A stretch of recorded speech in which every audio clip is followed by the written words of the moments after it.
నమస్కారం తాత. நமஸ்காரம்மா. மாமா தொடங்கலாமாம்மா? சரி, நமஸ்காரம். நமஸ்காரம் மாமா. எல்லாருக்கும் நமஸ்காரம். திருவண்ணாமலை காணொளி நிகழ்நிலை சபையினருக்கும் சாலை சதீஷ், சாலை சிவகுமார், சாலை ஆனந்தமுலியார் ஆகியோருக்கும் மனம் கடைந்த நமஸ்காரம். அண்டராலும் அரிய ஒன்னா திரு அண்டரண்டம் பகிரண்டம் பாய்ந்துமே அண்டம் ஓர் அணுவினுள்ளே காட்டிய அண்டம் ஓர் அணுவினுள்ளே காட்டிய தொண்டர் உள்ளத்து ஓடுங்கும் தனியதே என்கிறது தெய்வவேத குரு ஸ்தோத்திரம். அதாவது இந்த அண்டம் அளவிட முடியாத பிரம்மாண்டமாகும். ஆனால் இந்த அண்டத்தை பற்றிய பல பாரரகசிய பரம மெய் உண்மைகள் பல உண்டு. இதுவே மெய்ஞான பிரம்ம கல்வி. இந்த மெய்ஞான பிரம்ம கல்வியில் தூள ரகசியம் 12,000, ஜீவஜேக ரகசியம் 12,000 என்று உள்ளது. இது முழுவதனையும் பற்றியும் மெய்ஞான பெரியோர்கள் ஆங்கு ஆங்கு தொட்டு தொட்டு காலகாலமாக காட்டித்தான் சென்றிருக்கிறார்கள். ஆனால் தனி ஒருவராக யாரும் முழுவதும் சொல்லியதில்லை. வள்ளலார் வரை அப்படித்தான் உலக மக்களுக்கு ஞான செய்திகளை தந்திருக்கிறார்கள். இதற்கு காரணம் கடைபிடித்தோம் கொள்வார் இல்லை என்கிறார். ஆனால் நமது தெய்வம் அவர்கள் தம் மக்களானவர்கள் விடாப்பிடியாக ஒரு பூரண ஞானி அறிவினை பெற ஞான ரகசியம் முழுவதையும் பூரணமாக எடுத்து கூறும் ஒரு மெய்ஞான பெட்டக நூலை தம் மக்களுக்கு உருவாக்கி தர வேண்டும் என்ற கருணையினால்தான் ஆதிமை புதிய பூரண வேதாந்தம் என்ற மெய்த்தவ கிரந்தத்தை நமக்கு அருளியிருக்கிறார்கள். இதில் ஆதி முதல் வந்த மெய்ஞான வேத முத்துக்களும் ரத்தினங்களும் நிறைந்து வழியுமாறு பிரம்மம் நமக்கு தந்த சீதன பொக்கிஷங்களான ஆதி மூலப்பன் ஆரமணிகளை அள்ளி அள்ளி எடுத்து போடப்பட்ட அருந்தவ பெட்டகமாக ஆக்கி நம் அறிவகத்தில் படியுமாறு தந்திருக்கிறார்கள்.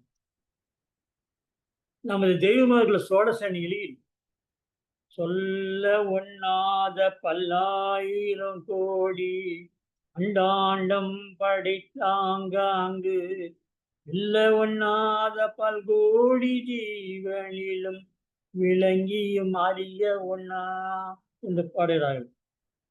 சொல்லி முடிக்க முடியாத ஜீவராசிகளை படைத்து அதனுள் ஜீவாண்டம் முழுமையும் அந்த ஜீவராசிக்கு ஏற்றவாறு வெவ்வேறு விதமாக இருக்குமாறு அவைகளை படைத்தது மட்டுமல்லாமல் அதனுள் தம் அம்சத்தையும் பதித்து இருக்குமாறு ஒவ்வொன்றிலும் ஓர் அணுப்பகுதியாவது அதனுள் இணைந்து பரபிரம்மம் வாழ்ந்து கொண்டிருக்கின்றது என்பது இதன் அர்த்தம்.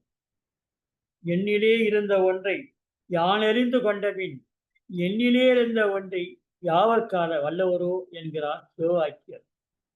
மூவரும் 33 மற்றும் எல்லா தேவரும் காணா பரம்பொருள் என்றார் மாணிக்க வாசகர் தம் திருவெண்பா பாடலில்.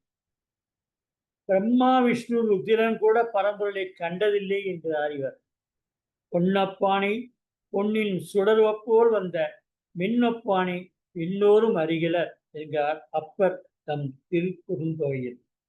அதாவது மின்னலை போன்ற ஜோதி சொரூபமான பரம்பொருளை இன்னோர் எவருமே கண்டதில்லை என்று அப்பர் கூறுகிறார். தெய்வமார்கள் அடைவுடனே தொண்டு தொட்டு வந்தது என்ற வித்து அகிலமெல்லாம் படைத்து அடித்து காத்திடும் வஸ்து உன் உள்ளே திடவுடனே ஓர் அணுவில் அணுவாய் திறந்த கிடக்கும் சேதி வளம் குருமார்கள் கைமுறையாய் தொடங்கும் என்று தெய்வம் பாடுகிறார்கள். அகிலமெல்லாம் படைத்து அடித்து காத்திடும் வஸ்து ஆகிய பரபிரம்மம் நம்மிடம்தான் உள்ளது என்ற செய்தியை தெரிவிக்கின்றார்கள். இந்த யுகலோக வாழ்க்கையினை பொறுத்த மட்டில் இகம் பரம் என்ற இரண்டிலும் அறிவுபூர்வமாக வாழ இறை சீதனமான மாபெரும் அறிவினை வரமாக பெற்றுக்கொண்டுதான் மனுவின் தோழதேகம் தாங்கி இப்பூமிக்கு நாம் வந்திருக்கிறோம். நாம் எப்படி இப்படி வந்தோம் என்று நாம் சிந்திப்பதே ஞான மார்க்கத்தில் முதலாவதாக முக்கியமானதாக நாம் அறிய வேண்டிய அணுகுமுறையாக உள்ளது. இந்த அண்டம் தோன்றியது எப்படி, அதில் ஒரு உயிராக மனத்துவம் ஏற்று நாம் வந்தது எப்படி என்பதும், இந்த அண்டத்தின் அதிபதியாகிய பிரம்மம் எது, பிரம்மத்தில் வீழ்ச்சி எப்படி என்பதையெல்லாம் நாம் பார்க்க வேண்டும். இந்த ஞான முதலினை பற்றிய மெய்ஞான வரலாற்று சரித்திரை பற்றி நாம் ஆராய்ந்து பார்ப்பதே விஞ்ஞானத்தை தாண்டிய மெய்ஞானம் என்பதாகும். இதனை ஆராய்ந்து பார்க்கும் அறிவினை பிரம்மம் நமக்கு தந்துள்ளது. ஸ்ரீ தாயுமானவர் ஞான ஆகார அறிவு பேரின்ற வெள்ளமானது நம்முள் உள்ள உன்னதத்தை பற்றி அருளியுள்ள பாடலில், காகமுறவு கலந்துண்ண கண்டி அகண்டாகார சிவ போகமெனும் பேரின்ப வெள்ளம் பொங்கி ததும்பி பூரணமாய் ஏக உருவாய் கிடக்குதையோ என்புற்றிட நாம் இனிதெடுத்த தேகம் விழுமின் புசிப்பதற்கு சேரவாரம் ஜகத்தீரே என்று உலக மக்களை அழைக்கின்றார். இப்படி அவர் அழைப்பது போல்தான் மெய்வெழுக்கு மக்களை நாம் அழைக்கிறோம்.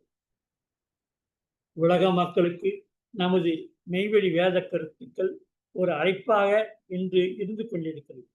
மக்களுக்கு ஞானமுத்தர்கள் காட்டிய வழிப்படி தெய்வம் எடுத்து காட்டியுள்ள ஞான நீதி நிலையை அணுவளவும் மாறாமல் எடுத்து வைத்துள்ள நம் தெய்வ கருத்துக்கள் எல்லாம் முதற்கட்டமாக விளக்கி நாம் உலக மக்களுக்கு தெரிவிக்க வேண்டும் என்பது தெய்வம் நமக்கு விட்டுள்ள கட்டளை.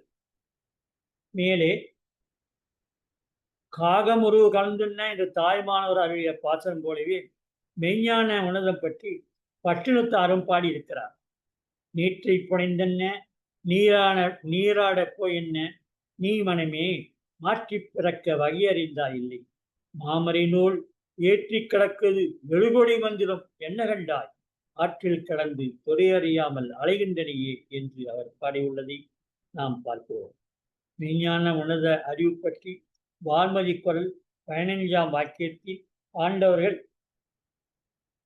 மனிதனுக்கு இந்த மெய் பகுத்தறிவு இறைவனால் தரப்பட்டு இருந்தாலும் இவன் அறிவானது மெய்யான வழியில் அவை ஈடுபடுத்தப்படாததால் தாறுமாறாக சிதறிக்கட்டு அழிந்து போகிற பொய்ச் செயலிலேயே முழுக்க முழுக்க திரும்பிவிட்டது.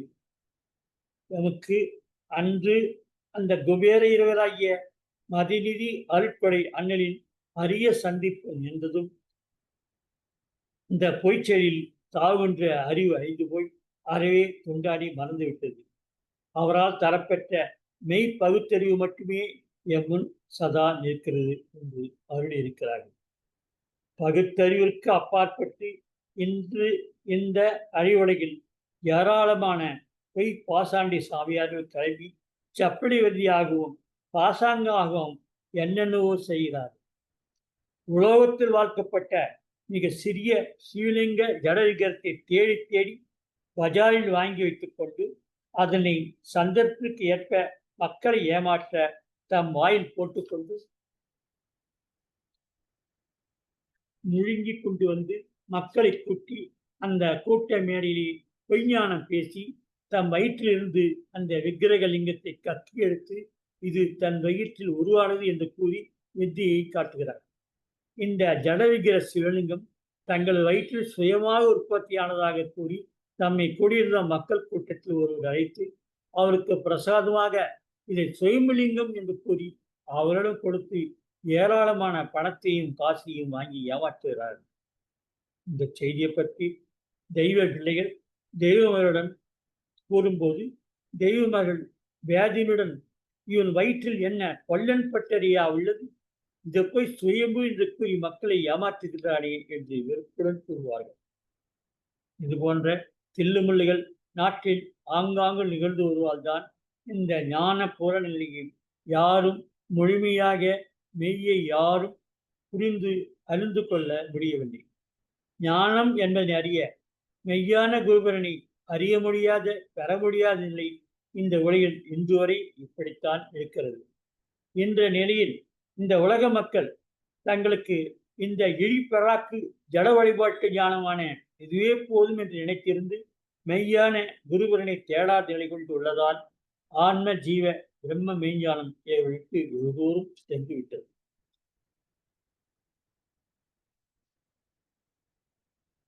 எப்படி இருப்பினும் வழிவழி ஒரு மகத்துக்கள் வழிவழி ஒரு மதிமகத்துக்கள் மக்களுக்கு மெய்வழி போதனையை அருள்வது என்பதை ஒரு கடமையாக பரம்பொருளின் தலையான உத்தரவாக அதில் ஏற்றி இக உலக மக்களுடன் இந்த சமுதாயத்தை வந்து இருந்து வாழ்ந்து வந்தார்கள். அவர்கள் பெருமைக்குரிய ஞானாதிக்க மெய்த்தவ மாமுனியாக இருந்தாலும் பஞ்சையர்கள் போல் வாழ்ந்து மக்களுடன் பழகி வந்தார்கள். ஆனாலும் இந்த மக்கள் கூட்டமோ இவர்களுக்கு பல துன்பங்களை தான் மனதளவிலும் தூளத்தளவிலும் தந்து கொண்டு அன்று முதல் இன்று வரை இருந்து வருகிறது. தெய்வமார்கள் உலகிற்கு மெய்ஞானம் தர பாட்டியர் அனுப்பிய போது பல இக்கட்டான அனுபவம் தெய்வங்களுக்கு கிடைக்கும் என்பதனால் பாட்டியர் தெய்வங்களை பலவாறு எச்சரிப்பு தந்துதான் அனுப்பியிருந்தார்கள். பாட்டியர் தெய்வங்களுடன் இந்த மெய்ப்பொருளை கொள்வால் போல ஆரம்பத்திலிருந்தே பலர் வந்து ஒரு சீடராக இருப்பதாக நடித்து வந்து நிற்பார்கள். அதனால் எல்லோரும் மிக உஷாராக இரு என்றே எச்சரிப்பு தந்திருந்தார்கள். இன்னமுதாய் மெய்ப்பொருளை கொள்வார் போலே எத்தனையோ பேர் ஒருவார் மகனே பாலா என்ன செய்ய போராயோ கலைகுத்தி என்றனுக்கு சொன்னபதி ஆனந்தம் கூடி என்று மெய்வெளி நூலில் தெய்வம் பாடியிருக்கிறார்கள்.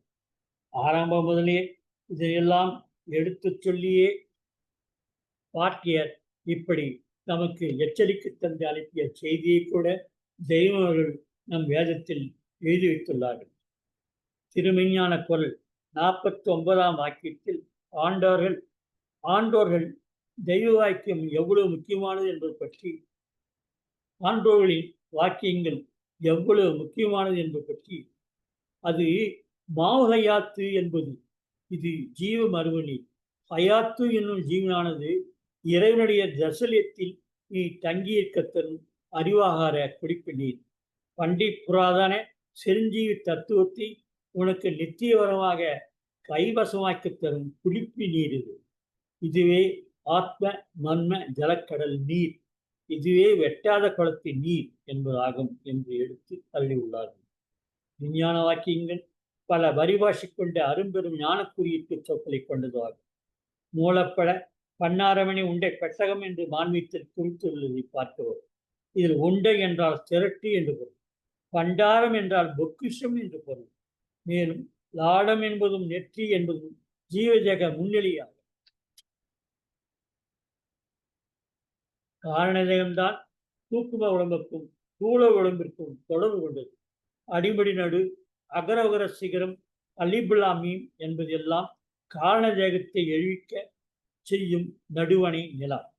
அது மட்டுமல்லாமல் வந்த மதிமகத்துக்கள் ஒரு சொற்பொருளை குறிப்பிடும் போது அதற்கு பல பொருள்கள் வருமாறு தங்கள் நூலில் வரைந்துள்ளார்கள். இதெல்லாம் எப்படி புரிந்து கொண்டு தெளிவு கொள்ள முடியும்? நம் வேத நூலில் ஓதினால் அது முடியும் என்று தெய்வம் கூறுகிறார்கள். தங்கள் ஆதிமை வேதத்தில் இதன் அர்த்தத்தை எல்லாம் எடுத்து வைத்து விட்டதாக கூறுகிறார்கள். பின்னியே இருந்ததெல்லாம் பிரித்துரைக்க பெருமறை சாஸ்திரங்கள் பிறந்ததையா என்று பாடுகிறார்கள். அப்படி பிரித்தெடுத்து அறிய நம்மால் இயலுமா என்ற சந்தேகக்குரியவனா எழுப்பினாலும் அதுக்கு முடியும் என்றே தெய்வம் தங்கள் வேதத்தில் எழுதுகிறார்கள். நம் எல்லாருக்கும் அது முடியும் என்றே நாம் நம்பி நம் வேதத்தை ஓயாது படித்து ஓங்கும் ஞான உருவை பெற்றுவிட முடியும். தெய்வம் அவர்களும் நமது வேதத்தில் எல்லா மெய்ப்பொருளையும் கூறி அத்துடன் அவைகளை பரிபாஷைகளும் எடுத்து கூறி பிறகு அதனை விளக்கியும் வாக்கியத்தில் வைத்திருப்பதையும் நாம் கவனிக்கலாம். ஞான முத்திரைகள் இந்த பரிபாஷையாக பல வார்த்தைகளை எடுத்து வைத்து பாடியிருக்கிறார்கள். ஆனால் அது எல்லாம் நாம் பிரணவ ஜீவஜக ஆவியின் உதயம், அதன் எல்லை, அதன் அசைவு, அதன் நிறைவு எல்லை பற்றியே உள்ளது என்பதை நாம் கூர்ந்து கவனிக்க வேண்டும். தெளிந்திடும் அச்சமெல்லாம் தேசிய வைப்பே ஒன்றில் அழிந்திடா சூக்குமத்தில் அடங்கிலி பார்க்க பார்க்க விளங்கிடும் தேக நான்கும் வேதனா அமுதம் சிந்தும் களங்கமில் ரவியோ கோடி கைவசம் கையிலே வீடே என்று தெய்வம் மெய்நிலை புகத்தில் பாடுகிறார்கள். இப்படி அவர்கள் எடுத்து வைக்கும் பரிபாஷைகளெல்லாம் நம்மை போன்ற மெய்த்தவ மக்கள் மட்டுமே அறிய முடியும். மெய்ஞானம் என்பது எவ்வளவு ஆழமான வேரூன்றிய கற்பக மரம் என்று யாருக்கும் தெரியாது. ஆனால் பொய்ச்சாமியார்களோ தான் தோன்றி தனமாக வான்பொருளை மிகவும் மகா தெரிந்தவன் போல் பேசி மக்களை ஏமாற்றி வருகிறார்கள். இதனால் பிரம்மத்தின் சாபம் என்று யாரும் அறிந்தார்கள் இல்லை. சார்ந்து அக்களையும் தனித்தனி பிரித்து இன்சொல் கூர்ந்து சம்மதிக்க பேசும் குணமுளார் எனினும் தன்னில் ஆழ்ந்த சூக்குமத்தை காண ஆகிடாது அறிவி இது உண்மை சேர்ந்த மெய் குருவை சார்ந்தோர் இந்நில ஜீவன் முக்தர் என்று குருமுராதியில் தெய்வம் பாடுகிறார்கள். மனுவின் சாதனைகளுக்கு அவன் மண்டையில் உள்ள மூளைதான் காரணம் என்றும் அதில் ஓடும் இரத்த நாடி நரம்புகள் தான் அவன் அறிவாக உள்ளது என்றும் கூறி வரும் விஞ்ஞான அதிமேதாவிகளின் ஆராய்ச்சிகள்லாம் பயனற்ற சூன்யமான ஆய்வுகளே என்றும் மனிதனின் தலையில் உள்ள மூளை வெறும் களிமண் போன்றதுதான் என்றும் அதில் உயிர்ப்பு ஓட்டம் எதுவும் இல்லை என்றும் ஜீவாவியான மனிதன் ஆன்மாதான் பிரம்ம ஆவியாக அவனில் ஒட்டி ஒட்டாது இருந்து சகல காரியங்களும் செய்ய வைக்கிறது என்றும் இது மாயா சரீரம் கொண்ட ஜீவதேகம் என்றும் தெய்வ வாக்கியம் கூறுகிறது. வான்மதி குரல் 131 தெய்வ வாக்கியத்தில் ஆண்டவர்கள் மனித மூலையில் அறிவை தேடுவது மூக்கை பிடித்து கொண்டு நரக கோவிலின் கஸ்தூரியை தேடுவது போல இருக்கிறது. அங்கு எதுவும் இல்லை. இந்த அடிப்படை உண்மை எல்லோரும் தெரிந்து கொள்ளுங்கள் என்று தெரிவித்து தூளத்தில் உள்ள மூளையை பற்றி ஆராயும் விஞ்ஞானிகளின் முட்டாள்தனத்தை எடுத்து விளக்கியிருக்கிறார்கள். மனுவின் ஆத்மாவில் பிரம்மத்தின் வெளிப்பாடு எப்படி உள்ளது என்பது பற்றி தெய்வ மாண்பீட்டில் தெய்வம் மறைந்திருக்கிறார். அயாத்துல் கைபு என்னும் ஆத்ம மர்ம ஜலக்கடல் என்னும் ஒளிவனில் இருந்துதான் மனித கோள படைப்பை உண்டாக்கியது பரபிரம்மே தெய்வம் என்று தெய்வம் மாண்பீட்டில் வருகிறார்கள். ஆத்ம மர்ம ஜலக்கடலுடைய வாடையானது மனித கோலத்தை கலந்து தோன்றிவிட்டபடியினாலே இறை பிரம்மத்தை அறியும் அறிவும் அந்த அறிவை பெற வேண்டும் என்ற உணர்வும் மனுவிற்கு இயல்பாக உள்ளது என்றும் தெய்வம் வருகிறார்கள். இறைவன் மனுவினை உத்பவம் செய்விக்கும் போது அவன் தூளத்திற்குள் ஜீவதேகம் என்ற பிரம்ம தேகத்தை படைத்து தந்துள்ளான் என்றும் அறிகிறார்கள். பிரம்மம் மனிதனின் அகமிய வித்தியாசலத்தினை 6, 5, 1, 1 இருபாக முக்கூறு நிலையங்களை மனிதனின் ஓய்விழா புனலூரிய புனற்றுறை கோயிலின் தடாகத்தில் அருப வடிவத்தில் பதிப்பித்து அதில் அவனே குடியேறியுள்ளான் என்று மறந்திருக்கிறார்கள். தெய்வம் கூறும் இதயம் என்பதானது மனுவின் தூள இருதயம் அல்ல. அதாவது மனுவின் தூள மாபிச தொண்டுதான் என்று இந்த ஜீவதேக இருதை பற்றி யாரும் நினைக்க வேண்டாம். இது வேறு அது வேறு. இது புறவண்ணா சம்பத்தெல்லாம் தரும் ஜீவதேக உத்தியோகன இருதை. இது மனுவின் தூளதேக இருதை. மனுவின் தூளதேகமும் அண்டத்தை போன்றே 3 பாகம் கொண்டது. அந்த 3 பாக தூளதேகத்தில் முதலாவது உள்ளது வானலோகம் என்பதால், இன்னொன்று பூலோகம், மற்றொன்று பாதாளலோகம். இப்படி 3 நிலையாக மனுத்தூளம் பிரிக்கப்பட்டு 3 லோகம் கொண்டு அண்டத்தை போன்ற ஒரு பிண்டமாக மனிதன் தூளம் உள்ளது. அதனால்தான் அண்டத்தை ஒத்தது பிண்டம் என்று மனிதன் தூளத்தை பற்றி ஞான கிரந்தங்கள் அசைக்க முடியாத ஒரு வாக்கியத்தை எடுத்து வைக்கின்றது. இந்த தூளதேகத்தில் 3 பிரிவில் பிரம்மம் இருக்கும் முதல் பிரிவே வானலோகமாகும் என்று ஞான கிரந்தங்கள் அறிவிக்கின்றன. அங்குதான் ஜீவதேகம் ஒளிந்துள்ளது. அப்படி ஒளிந்துள்ள அதில் அதன் சூக்கோதேகமானதில் நினைவு என்ற அபார ஒன்று ஒளிந்துள்ளது. இதுதான் சத்திய பிரம்ம வித்தைக்கு விதையானது. இந்த விதியை உன் குருபரனால் உன் உள்ளத்தில் கற்பக மரமாக வளர்ந்தோங்கி பிரகாசிக்க வைக்கப்பெறுகிறது. வான்மதி குரல் 225 வாக்கியத்தில் ஆண்டவர்கள் முதலில் உருவான ஆதி அசல்படிதான் நீ பிரம்மத்திடம் சீக்கிரமாக வைத்து வந்த அமானித பொருள். அது உனது தேகாலயத்தினுள் ஆத்ம மர்ம ஜலக்கடில் பிரகாச வடிவமாக பொதிந்துள்ளது. அந்த பளிங்கு மாளிகையினுள் குடியேறியுள்ள அதனை நீ உடந்தெறிய வேண்டும் என்றால் அப்பளிங்கு மாளிகையின் திருவுகோள் வேண்டும். அது பிரம்மஸ்வரூபிதாகிய உன் ஆசான் கையில் இருக்கிறது. அவர் அந்த பளிங்கு மாளிகையை திறந்து காட்டினால் அங்குள்ள கோடி பொக்கிஷங்கள் அனைத்தும் உன் தோட்டத்திற்கு வரும் என்று அறிகிறார்கள்.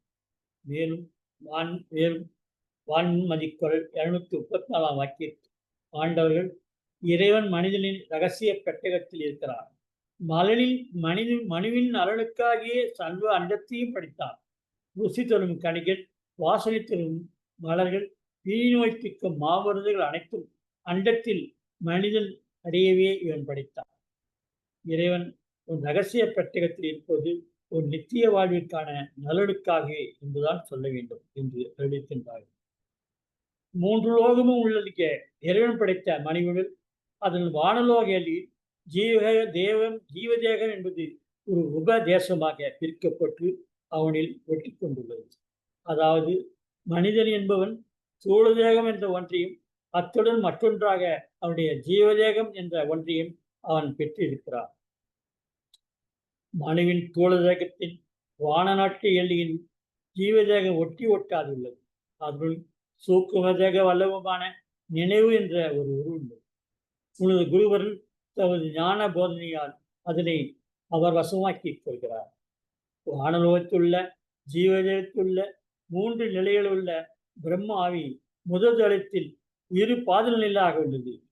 இது ஜலகங்கா போல இருபுறமும் போடும்போது குருபரன் ஒத்துருவால் ஒன்று சேர்ந்து ஊசி முனை வாசல் வழியாக பெருங்கரண களிமா என்ற வல்லவற்றுள் ஜீவதேக உள்முகமான 3வது நிலையை அடையும். இந்த நிலை ஜீவாத்மாவும் பரமாத்மாவும் ஒன்று சேர்ந்த நிலையாகும். இதுவே மனுவை தியான முகத்தில் ஆக்கி வைக்கும் என்று கூறி இதனை தெய்வ கிரந்தங்கள் வரிசைகரும் நமது தெய்வ கிரந்தம் வரிசைகரமாக எடுத்துக் கொள்கிறது. ஜீவதேகத்தின் 3 மெய்நிலைகளைத்தான் அடிமுடி நடு என்பர், அகரவகர சிகர என்பர். இப்படி ஜீவாவி உடம்பு எல்லை 3ஆக பிரிக்கப்பட்டுள்ளது என்றாலும் ஒவ்வொன்றின் உள்ளம் பிரணவீழ்ச்சி மறைந்துள்ளது. இந்த 3 பிரணவீழ்ச்சி ஒன்றாக செய்வதே சத்திய ஞான பிரம்ம வித்யாகும். பூவின் மனம் போல உன் பூர்வீக ஆவி நின்றது உன்னுடன் நெஞ்சமே என்று தெய்வம் பாடுகிறார். மலரும் பூக்களின் மேல் அதன் மகரந்தம் அருவ உயிர் சக்தியாக பரவி படர்ந்துள்ளது போன்றும் அந்த பூ மலரும் போது மட்டும் அதன் வாசனை வெளிவரும் போது மட்டும் ஜீவாவி நமது ஜீவதேகத்தில் உள்ளது, மறைந்து உள்ளது என்றும் அதுதான் பிரணவம் இருக்கும் இல்லை என்றும் அதன் முன்முகப்பை தான் காக்கும் பூ என்றும் தெய்வம் குறிக்கிறார். தெய்வம் தங்கள் ஒவ்வொரு பாசுர பகுதியிலும் காப்பு என்று எழுதியுள்ள பாடல்கள் எல்லாமும் நம்முள் உள்ள பிரம்ம ஜீவ ஆவியின் மகத்துவ ரகசியத்தை பற்றியே முதன்மை கருத்தாக இருக்கும். இதில் வரும் பாதம் என்பதெல்லாம் பிரம்மே ஆகும். இதுவே குருபோதம் என்று போற்றப்படுகிறது. ஜீவதேக பூரணத்தில் சூக்கும தேகம்தான் முதல் நிலையில் உள்ளது. சத்தியம் பூரண ரகிதம் நிற்பிரபஞ்சம் சர்வ சமமும் சார்ந்த சூக்கும முற்றேர் என்று பூரணப்பகுதியில் தெய்வம் பாடுகிறார்கள். காப்பு என்பது ஜீவதேக மொழியே, அதாவது என் மேல்தளம் என்ற மேல்தளமே இது என்று ஞான பாசுரங்கள் பாடுகிறது. ஜீவதேகத்தில் மேல்முக பாகத்தில் முதல் பாகம் யமகோலம், மற்றொரு பாகம் உகிர்லத்தாய் உள்ள பாகம் நமது தெய்வ நாடு. இதனையெல்லாம் தெய்வ பாடலிலிருந்து நாம் தெரிந்து கொள்ளலாம். இதனைத்தான் தெய்வமர்கள் ஒட்டி ஒட்டாதே உடம்பில் ஓங்கும் பஞ்சாட்சரமே என்று பாடுகிறார்கள். பிரம்ம ஆவியான ஜீவதேகத்தின் மேல்முகத்தில் இரு பாதநடிகள் கோடானியால் வரையப்பட்ட ஒரு கோடு போன்று நதிநீர் ஓட்டம் போடு பணிந்திருக்கிறது. இந்த பாத நிலைக்கு குருவரன் இந்த பாத நிலைகள் குருவரன் எழுத்துக்குள் முத்திக்கொண்ட நம் வேதத்தை ஓதும் போது அது அசைந்து ஆடும். அப்படி ஆடுவதே தில்லை நடனம். இப்படி ஜீவபிரமம் நம்முள் நடனங்களும் எல்லை அடிமுடி நடு என்ற 3 நிலையில் கொண்ட மெய்மிகளாகும்.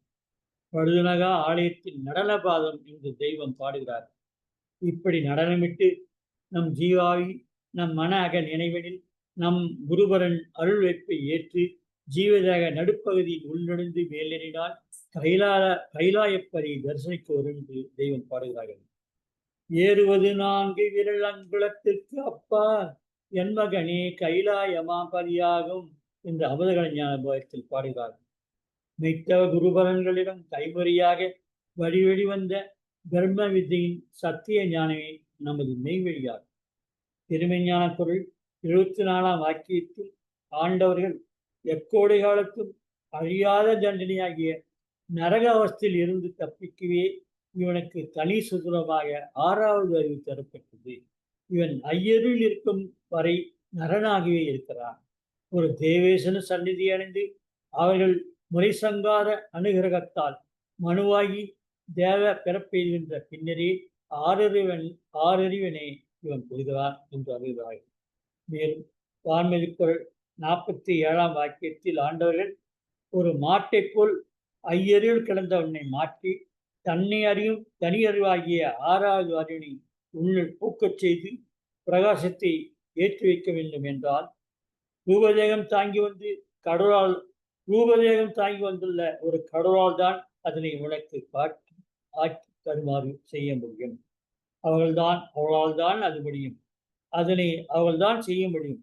அருவமாக வந்து எதையும் செய்ய முடியாது என்று தங்கள் குருபரன் வல்லபத்தை எடுத்துக் கொள்கிறார்கள். மேலும் ஜீவவதி உலகின் அதிவல்லவ ஆட்சி பெற்றவர் உன் குருபரணி என்கிறார்கள். ஜீவ சிம்மாசன நிறையாட்சி பீடத்தில் அமர்ந்திருக்கும் குருபரணி உன்னை ஜீவவதி ஆசலை தந்துள்ள முடியும் என்று தெய்வம் கூறுகிறார்கள்.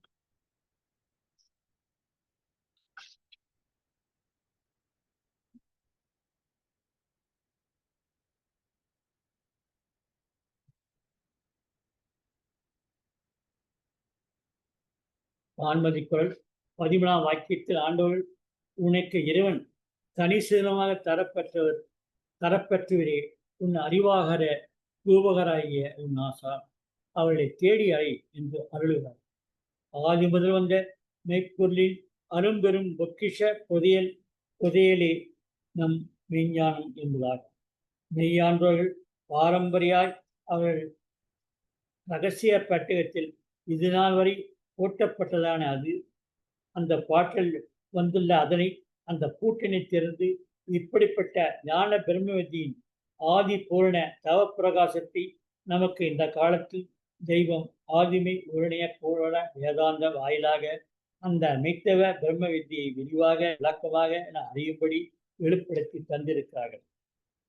ஞான பொக்கிஷமாக இந்த அற்புத ஞான பிரகாச விவரங்கள் நம் வேதத்தில் மட்டுமல்லாது தெய்வங்கள் வாக்கியத்திலும் அருளப்பெற்றிருக்கிறது. அதனில் ஒன்றில் மனுவுக்கு மட்டுமே பிரத்யோகமாக வாக்கறிவு கொடுக்கப்பட்டுள்ளது. அது எதற்கு என்று தெரியுமா?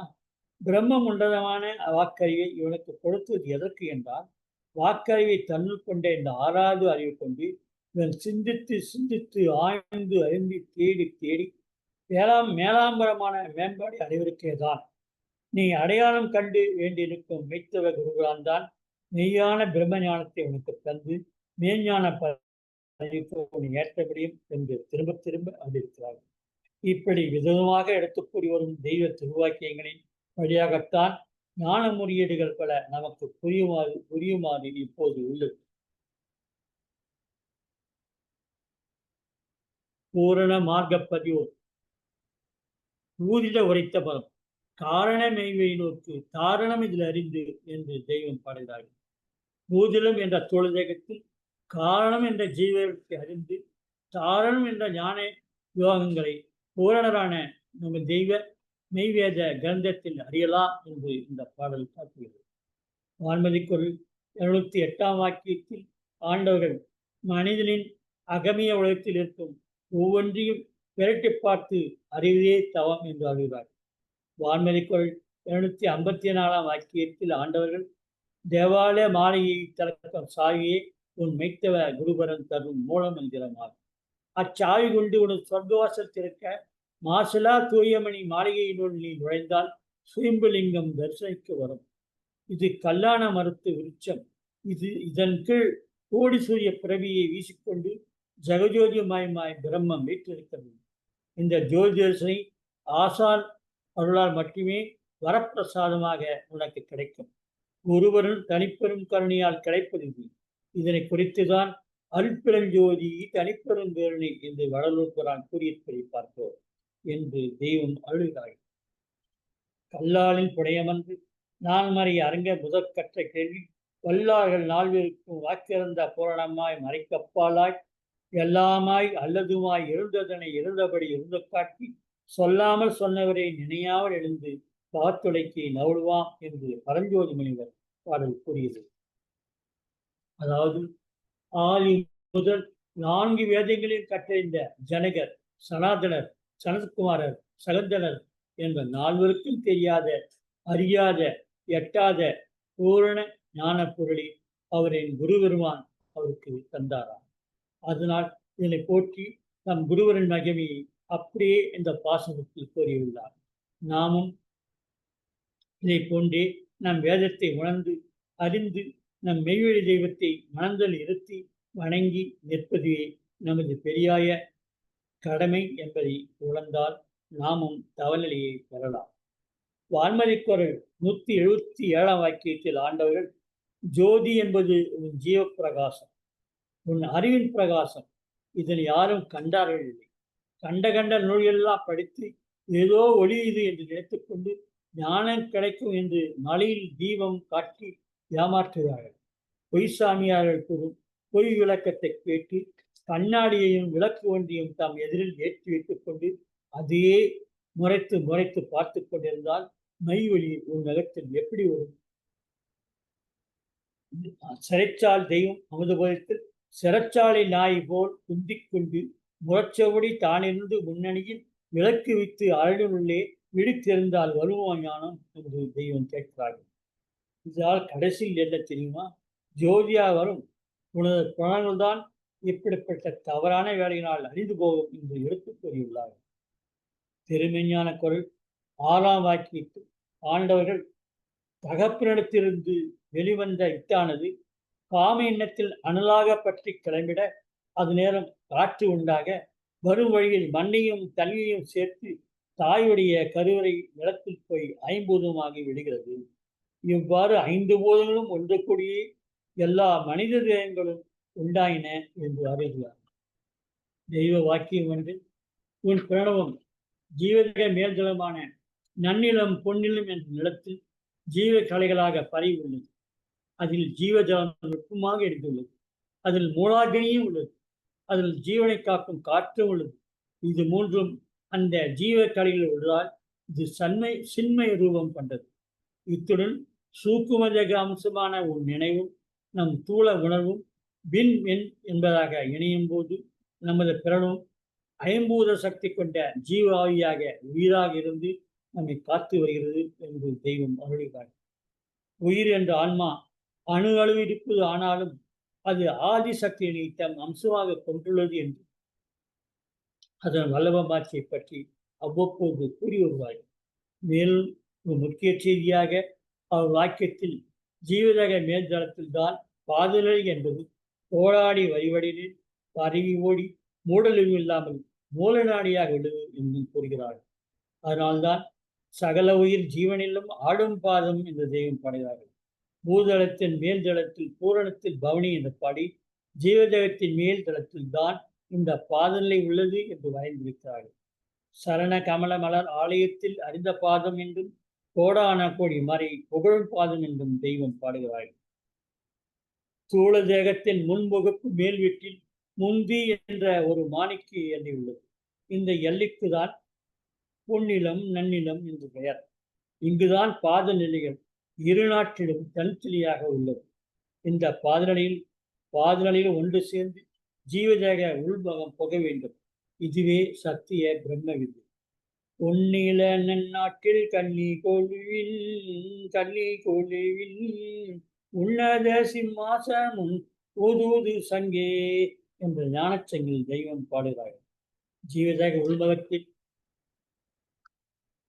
நம் பிரணவம் இணைந்த பரபிரம்மம் இங்கு ஊற்றோடி உள்ள ஆத்ம ஜலக்கடலில்தான் சிங்காசனம் விட்டு அமர்ந்திருக்கிறது என்றும் அதன் வெளிமுக வெளிப்பாடுதான் கங்கா நதியாக ஓடும் இரு பாதநிலைகள் என்றும் இது ஜீவதேக மேல்முக ஆதிக்கருவரின் கற்ப அணுவில் இருந்து உள்முக கைலாய பகுதி உள்முக கைலாயபதிக்கு வருவதே பிரம்ம ஞான சத்திய வித்தை என்றும் மான்மீகத்தில் தெய்வம் வரைகிறார்கள்.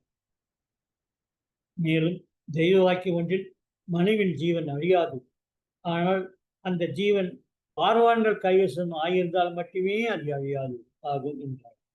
அப்படி இல்லையெனில் அவன் ஜீவன் தோளம் விட்டவுடன் துன்பமே பெறுகிறது என்பது உறுதியாக இருக்கிறது என்று தெய்வ வாக்கியம் கூறுகிறது.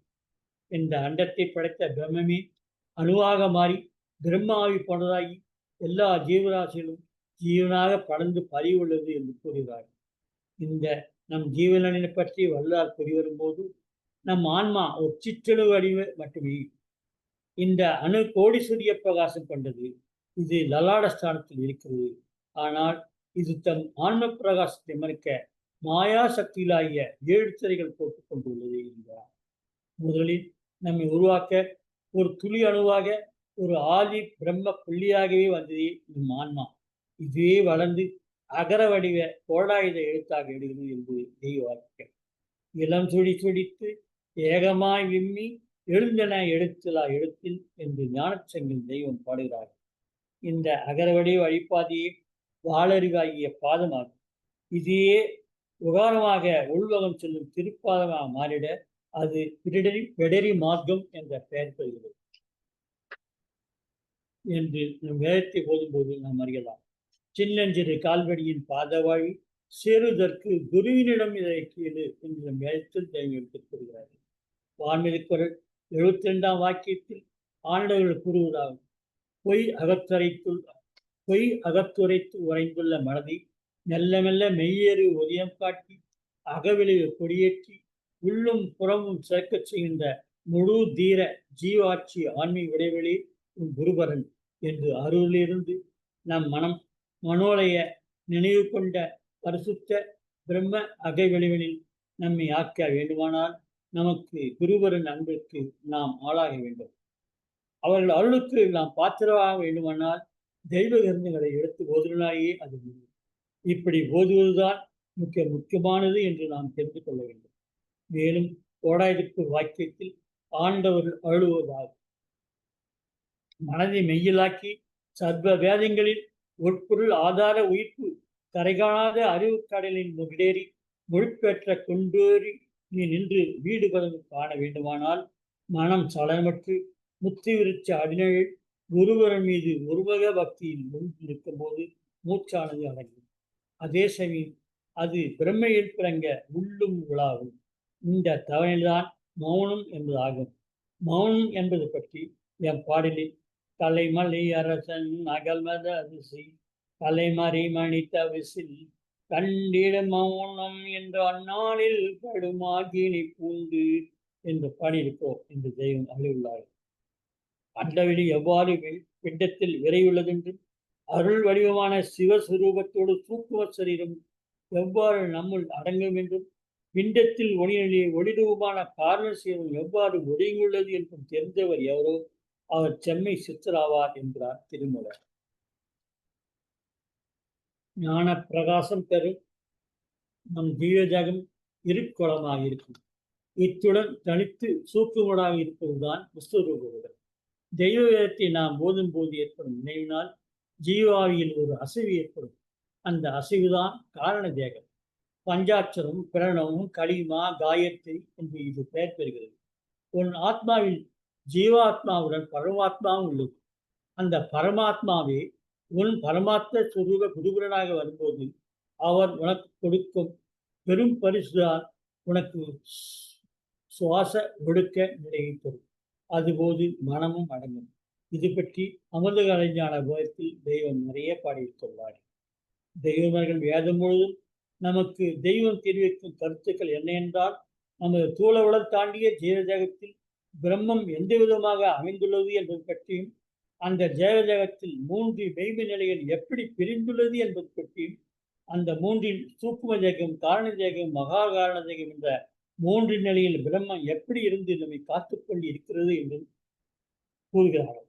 அது மட்டுமல்லாமல் அது இந்த இக ஒளியிருக்கும் அகமிய ஞான ஒளிக்கும் எப்படிப்பட்ட அற்புத விதிகளை உனக்காக நிகழ்த்தி கொண்டு அந்த பிரணம் இருக்குது என்பது போன்றவைகளெல்லாம் ஆதிலிருந்து அந்த மாதிரி நமக்கு நம் மெய்வேதத்தில் தெய்வம் எடுத்துக் கொள்வார்.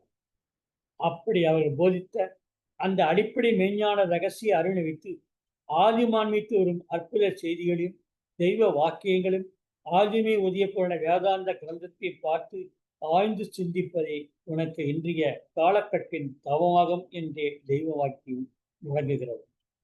தெய்வ நினைவாக நாள்தோறும் இருந்து வருவதால் ஞான மார்க்கத்தில் ஒரு நிறைவு பெற்ற ஒரு மனநிலையும் மெய்வழி மெய்ஞானத்தை பற்றிய உன்னதத்தையும் நம்மால் உணரக்கூடிய மனப்பாங்கு நம் உள்ளத்தில் வலிந்து விளைந்து வருகிறது என்பதை நாம் யதார்த்தமாக நம் மெய்வழி மக்களிடம் பார்த்துதான் வருகிறோம். முத்திப்பொருள் தொடர். நமஸ்காரம்.